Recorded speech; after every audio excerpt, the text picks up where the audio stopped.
ఆంధ్రప్రదేశ్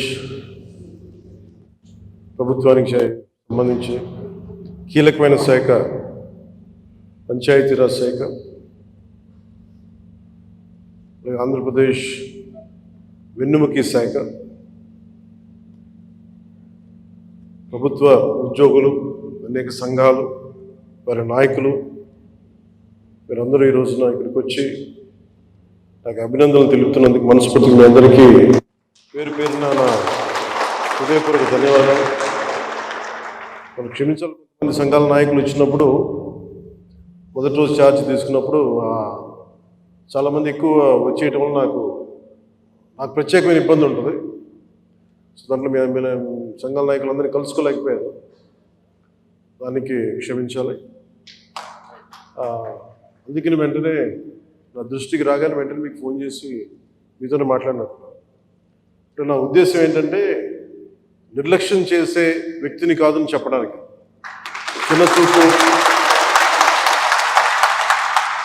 చిన్నచూపు చూసే వ్యక్తిని కాదు. మీ సమస్య నా సమస్య.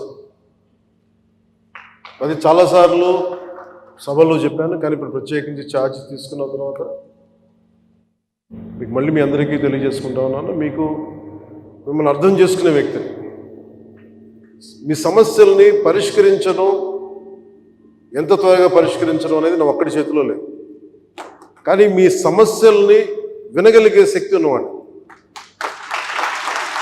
ముందు సమస్యని వింటే పరిష్కారం దొరుకుతుంది. వినటానికి అలసట అందరికీ. సో నేను మీకు ప్రత్యేకించి తెలియజేసుకునేది నేను వినే వ్యక్తిని. ఇందాక మీ సహచరులు ఎవరు వచ్చి ఇక్కడికి ఇచ్చారు, సహచరులు, అది ఖచ్చితంగా యుద్ధ ప్రాతిపాదికన మీరు ఆ సమస్యను పరిష్కరిస్తాను మీరు వచ్చి ఇచ్చారు. ఇలాంటివి చేయడానికంటే నాకు మీరు ఇందాక ముందు సంఘాల పెద్దలు కూడా మాట్లాడుతూ చాలామంది గతంలో కూడా మీరు సమ్మెలు, గత ప్రభుత్వం మీద మా కోపం ఉంది, మీకు ఈ ప్రభుత్వం మీద మీరు మాట్లాడుతూ ఉన్నారు. ఒక్కటి ఏంటంటే ఇది అందరం కలిసి పనిచేయాలి, మినిస్ట్రీ కానీ ఉద్యోగులు కానీ. గతంలో ఎవరు ఎలా చేశారో నాకు తెలీదు, మీరందరూ వింటా ఉంటే నేను సమస్యలు వింటా ఉన్నా. కాకపోతే ఇది చాలా పురాతనమైన, చాలా బలమైన వ్యవస్థ, చాలా పాత వ్యవస్థ. ఇది ప్రతిసారి వ్యవస్థకి ఒక తుప్పు పట్టినట్టు పట్టేస్తాం. దీన్ని బలోపేతం చేయాల్సిన అవసరం ఉంది. దీనిని సమస్యలు ఏవైతే ఉన్నాయో మీ అందరికీ ప్రతి సంఘం తరఫున ఇది ప్రత్యేకించి ఒక ఓవరాల్గా మేము ఇలా చేయదలుచుకున్నాం, మా సమస్యలు ఇవి, లేదంటే మేము ఇలా నిలబడతాం, కొంచెం ఇవన్నీ చెప్తా ఉన్నారు. నేను మీకు ఈరోజు మాటిస్తున్నాను, పంచాయతీ పనులతో పాటు మీ సమస్యలను కూడా నేను వినే వ్యక్తిని. నేను ప్రత్యేకించి ఏ సంఘాలకు సంబంధించి ఆ సంఘానికి ప్రత్యేకించి ఒక టైంని అలాట్ చేసి మరి. కాకపోతే నాకున్న సమస్య ఏంటంటే అందరూ కొంచెం ప్రిపేర్ అయ్యారండి బాగా. అంటే నేను చాలా శాఖలు ఉన్నాయి, మిగతా పనులు కూడా చూసుకోవాలి. కాబట్టి మీరు బాగా ప్రిపేర్ అయ్యి వచ్చి ఒక పరిష్కార మార్గం కూడా తీసుకెళ్ళండి. దాదాపు ఇలా ఆలోచించవచ్చు, ఇలా చేయొచ్చు. ఇందాక మీరు మాట్లాడుతూ అన్నారు, గత ప్రభుత్వం అంటే అంతకుముందు 2014 వచ్చినప్పుడు మా మీద కొంచెం కినుకుందన్నట్టుగా మీరు అన్నారు ఇందాక. అది అంటే భయపెట్టేవాడికి భయపడతారు, కానీ కొంచెం ఓపెన్గా సహజంగా కొంచెం వినే వాళ్ళతోటి ఎక్కువ ఆ బాధను మేము గత ప్రభుత్వం వాళ్ళందరినీ భయపెట్టింది. అది నేను అర్థం చేసుకోగలం, కానీ మేము మీకు భుజం కాసే వ్యక్తులు మేము.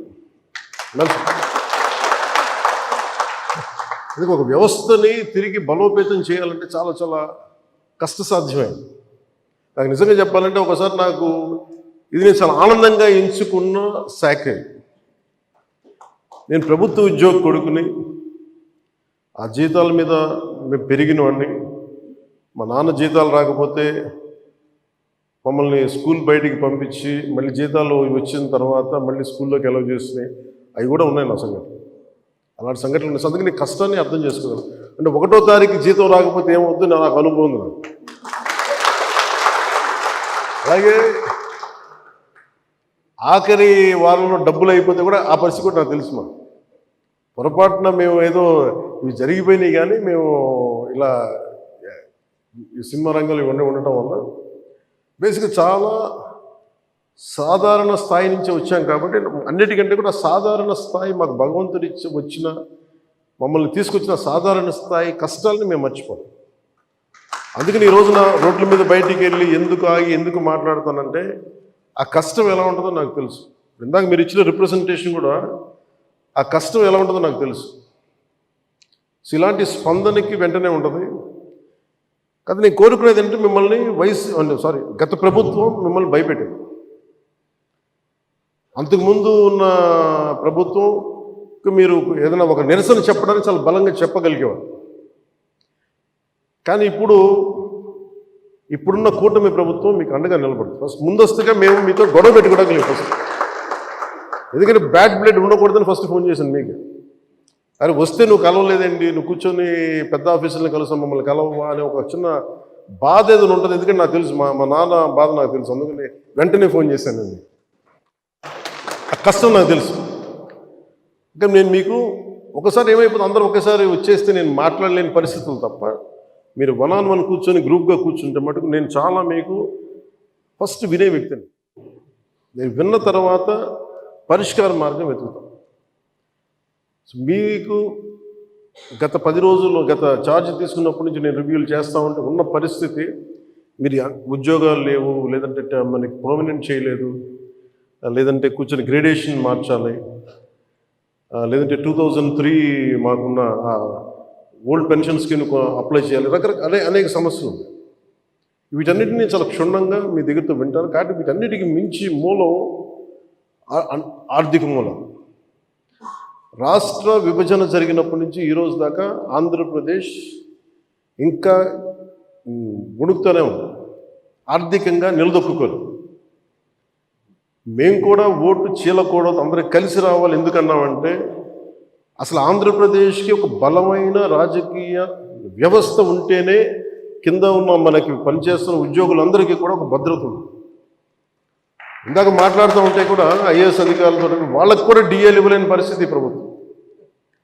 ఒక 90,000 రూపాయలు వాళ్ళకి రావాల్సింది 4% ఇంక్రీజ్ వచ్చింది. మాకు అన్ని బకాయిలు తీసుకుంటారు, 90,000 ఇవ్వాలి, వదిలేశారు. ఇంకా రావని చెప్పి వదిలేసాను. ఐఏఎస్ అధికారులు చెప్తా ఉన్నాను. అంటే ప్రైవేట్ వీళ్ళందరూ ప్రాఫిట్ పొందుతూ ఉన్నారు, డబ్బు ఉంది. కానీ డబ్బుని వ్యక్తులు సొంతం చేసుకున్నారు. రాజకీయాల్లో కూర్చొని గత ప్రభుత్వం స్థాయి దాన్ని పెంచేసింది. అది మేము కరెక్ట్ చెయ్యాలి. అందుకని మేము చాలా నిబద్ధతతోటి నిక్కచ్చిగా ఉండే వ్యక్తులు మేము కట్టుబడి ఉన్నాం. సో మీకు మేము మాట ఇచ్చేది కూడా ముందస్తుగా అసలు ఫస్ట్ ఆర్థిక పరంగా అసలు ఎలా ఉంది రాష్ట్రం, శ్వేతపత్రాలు రిలీజ్ చేయబోతుంది. ఆర్థిక పరంగా ఎంత ఏ పరిస్థితిలో ఉంది, ప్రతి డిపార్ట్మెంట్లో ఎంత డబ్బు ఉంది, ఏ డబ్బులు ఉన్నాయి, అసలు ఏమైపోయినట్టు. ఉదాహరణకి పొద్దున ఏదో రివ్యూ చేస్తూ ఉంటే నారాయణ గారితో మాట్లాడుతూ ఉంటే ఏ పరిస్థితిలో ఉన్నాయి చెప్తాను. ముఖ్యంగా మన పిఆర్కి, మన పంచాయతీరాజ్ సంబంధించి 15th ఫైనాన్స్ కమిషన్ అసలు డబ్బు లేదు, మ్యాచింగ్ గ్రాంట్ ఇవ్వలేదు.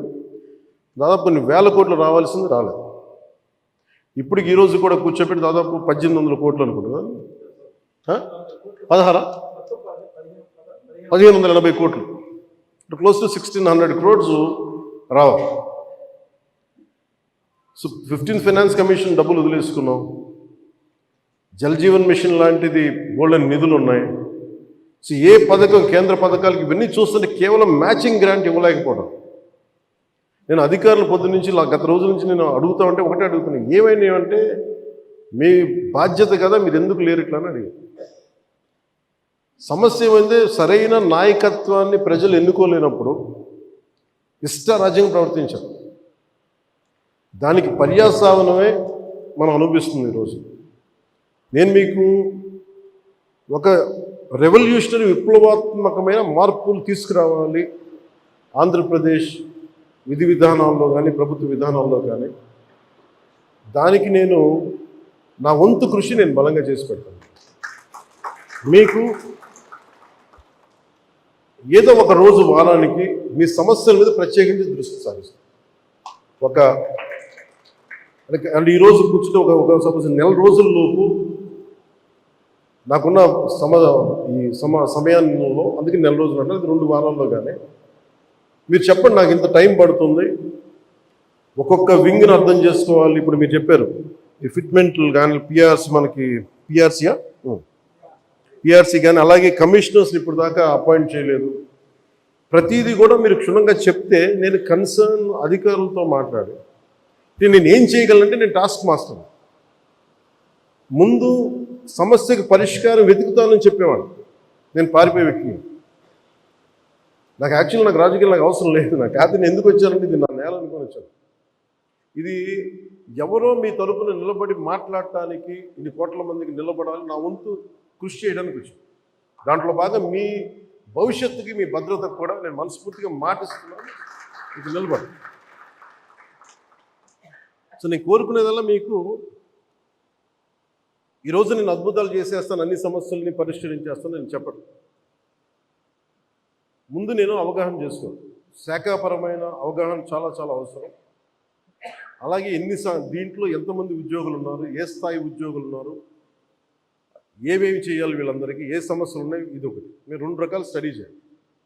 ఇవన్నీ చేసిన తర్వాత ఒకటి పంచాయతీలని దానికి పునర్వైభవం తీసుకురావడం, గత వైభవం తీసుకురావడం పంచాయతీలకి. అలాగే పంచాయతీరాజ్ వ్యవస్థ నా కోరిక ఒకటే, ఈ 5 ఏళ్ల కాలంలో ఆంధ్రప్రదేశ్లో ఉన్నంత బలమైన పంచాయతీ వ్యవస్థ మనకి భారతదేశంలోనే లేదని అలాంటి సర్టిఫికేట్ తెప్పించుకోవాలని నా కోరిక. అందుకని బలమైన ఆలోచన విధానంతో ఉన్నాను. కాకపోతే మీ అందరి సహకారం కూడా కావాలి. కానీ నేను ఒక్కడిని చేసేది కాదు. మీ అందరి సహాయ సహకారాలు, మీ సలహాలు, సూచనలు లేకపోతే నేను కూడా ఏం చేయను. కానీ నేను మీకు అందుబాటులో ఉంటాను. మీకు ప్రత్యేకించి మీ ఈ ముఖ్యంగా మీరు కోరుకుంటుంది అన్నిటికంటే దారుణ బాధ అనిపించింది, నెలకి జీతాలు ఇవ్వడం పక్కన పెట్టి జీతాలు పెంచాలని అడగాలి, కానీ నెలకి జీతాలు వస్తే చాలు అనుకునే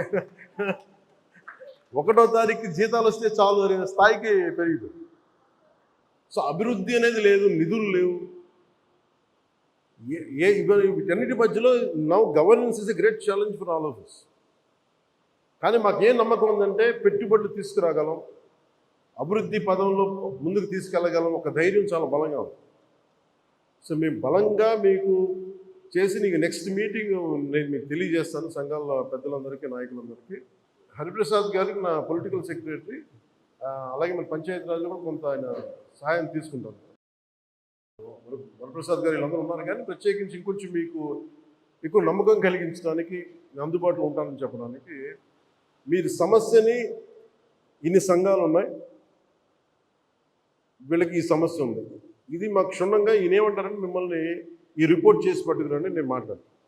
సో అది కుదిరితే మనం అక్కడ క్యాంప్ ఆఫీస్లోనే కూర్చుందాం. లేదంటే ఒకసారి ఏదైనా కూర్చోబెట్టి మీకు మీరున్న చోటకి అన్నీ బాగుంటాయి, నేను కూడా రావడం నాకు సిద్ధం. నాకు అలాంటి ఇబ్బందులు కూడా ఏమి.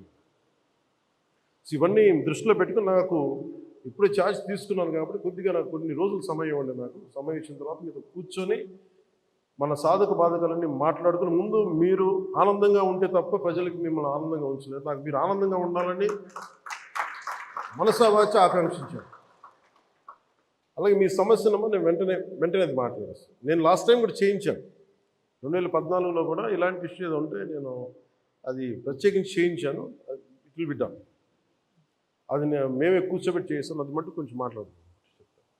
సో మీ అందరికీ ప్రత్యేక ధన్యవాదాలు తెలుపుకుంటే, అంటే నేను ఎంత అవగాహన చేసుకున్నాను అనడానికి మీరు చెప్పిన ప్రతి పాయింట్ యాజ్ ఆన్ నౌ నేను నోట్ చేసుకున్నాను. దీని మీద నేను అంటే వీటి మీద కూర్చొని నెక్స్ట్ టైం మీటింగ్ నాకు కొంచెం ప్రిపరేటరీ వర్క్ కావాలి, అందువల్ల కూర్చొని మీతో మాట్లాడతాను తెలియజేసుకుని మీ అందరికీ ప్రత్యేకమైన ధన్యవాదాలు సెలవు తీసుకున్నాం. జై హింద్.